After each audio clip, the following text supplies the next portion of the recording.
एक बार गौतम बुद्ध से उनके एक शिष्य ने पूछा, गुरुजी कृपया हमें बताएं कि कर्म क्या है। गौतम बुद्ध ने अपने शिष्य से कहा कि कर्म को समझने के लिए मैं तुम्हें एक कहानी सुनाता हूँ। इस कहानी से तुम समझ जाओगे कि कर्म क्या है। बुलंद शहर का राजा घोड़े पर बैठकर अपने राज्य का भ्रमण कर रहा था। चारों तरफ भ्रमण करने के बाद वह एक दुकानदार के सामने आकर रुक गया।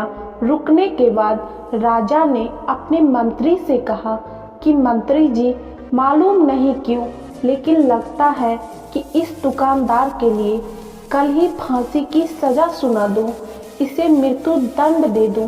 मंत्री राजा से इसका कारण पूछ पाते, इससे पहले राजा आगे बढ़ गए। मंत्री ने इस बात का कारण पता करने के लिए अगली सुबह वेश बदली और आम जनता का रूप लेकर दुकानदार के पास जा पहुंचा। दुकानदार चंदन की लकड़ी बेचने का काम किया करता था। मंत्री ने दुकानदार से पूछा कि उसका काम कैसा चल रहा है। तब दुकानदार ने बताया कि उसका बहुत बुरा हाल है। लोग उसके दुकान पर आते हैं, चंदन को सूंघकर उसकी प्रशंसा करते हैं, लेकिन खरीदता कोई नहीं है।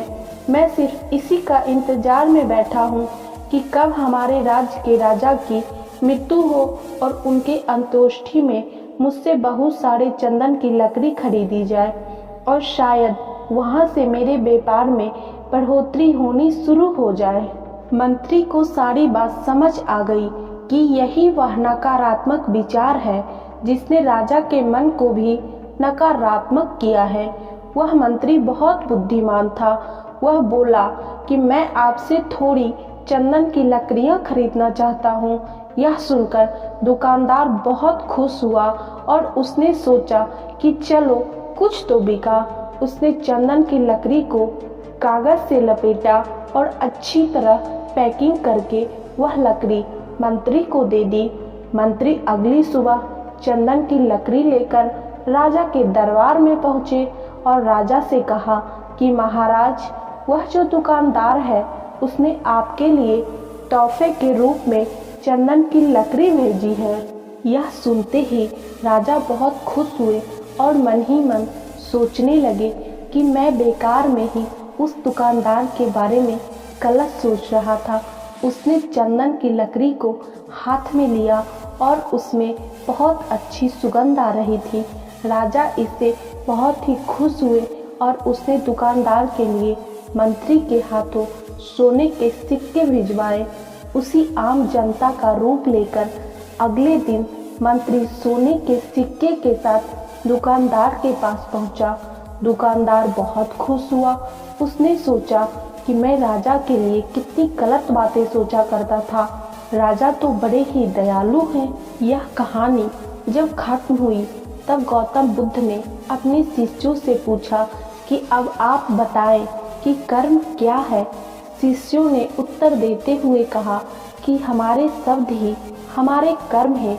हम जो काम कर रहे हैं वही हमारे कर्म हैं। जो हमारी भावनाएं हैं वही हमारे कर्म हैं।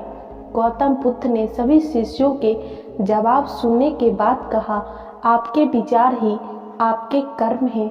अगर आपने अपने विचारों पर नियंत्रण करना सीख लिया तब आप महान बन जाते हैं। जब आप अच्छा सोचते हैं तब आपके साथ अच्छा होता भी है।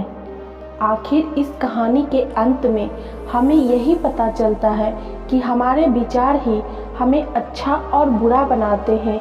इसलिए हमें हमेशा अपने विचारों पे नियंत्रण रखना चाहिए।